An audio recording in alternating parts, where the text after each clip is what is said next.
I feel like there's a serious split right now where I had many people who maybe favored the left a little bit. They're now saying government doesn't have the ability to tell us to do these certain things. They don't have that authority over our lives, or at least they shouldn't.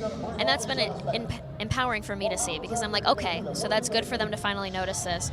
On the other hand, though, you have people that say, but people are dying, and it's worth it. And I have more conservative people that are saying the same thing, playing that morality card. The left plays the moral card all the time. And with climate change, they used to say, the world's going to end in 10 years unless we pass the Green New Deal. The evil conservatives are going to be the reason the world ends.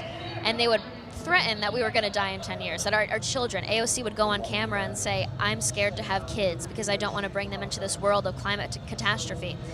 Well, flash forward to now, they don't have to say you're going to die in 10 years. People are actually dying, and it's a horrible situation. But they're able to then pull that card of people are going to die unless you fall in line with our leftist policies.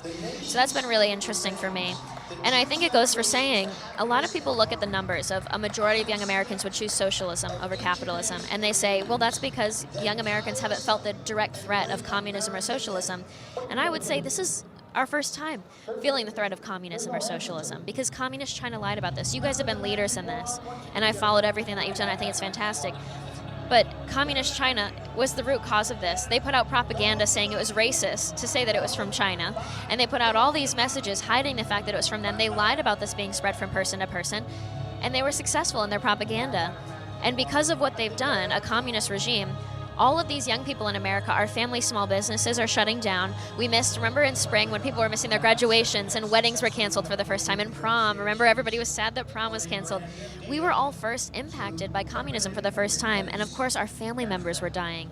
And so I think it's important to realize this all goes back to an ideology rooted in hiding the truth, oppression of the people, and injustice. And I hope we can make that connection more on. I'm 23, I'm just trying to reach my friends with anti-socialist messaging. You'd think it's not that radical or that controversial to say socialism is bad, communism is bad. In America. Yeah, and here are survivors of a communist regime to tell you how bad it is.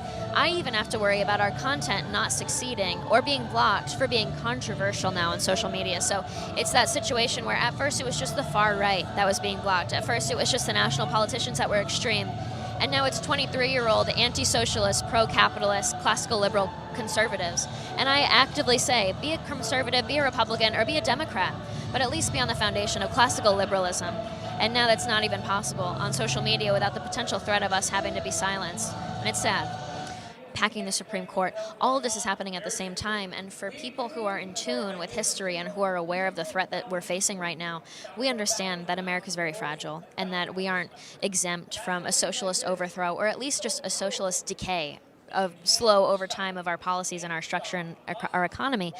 We understand that we're not exempt from that, and we see the threat. And so I see it as like we are at the top of this volcano running down the mountain, and lava is about to come over, and there's all these happy people down in the town who just have no idea what's about to hit.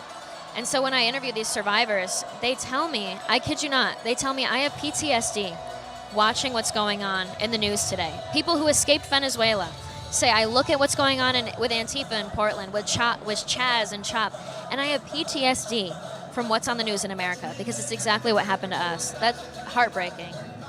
So what more do you plan to do? What more do you think can be done? And we really focused on reaching millennials and Gen Z, and that's because we have to be reactive.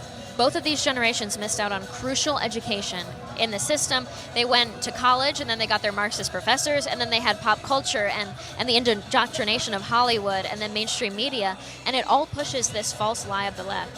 And they fell for it because they didn't have the intellectual ammunition. And so our reactive sense is to say, okay, we have to get them the truth. But at the same time, we have to figure out, are we going to keep doing this for every generation after they've been lied to, after they've been through this entire system, or are we going to fix the root of the problem? And so I've been talking with a lot of groups in DC, with a lot of conservative donors, saying, what would it look like if we attacked the root of the problem and went to the education system? And I'm talking middle school, high school, so I'm very excited by this, but we have to get proactive to make sure what happened to Gen Z and millennials does not happen to a third, fourth, fifth generation of Americans. And I see that as being my long-term goal for the country and just my life passion.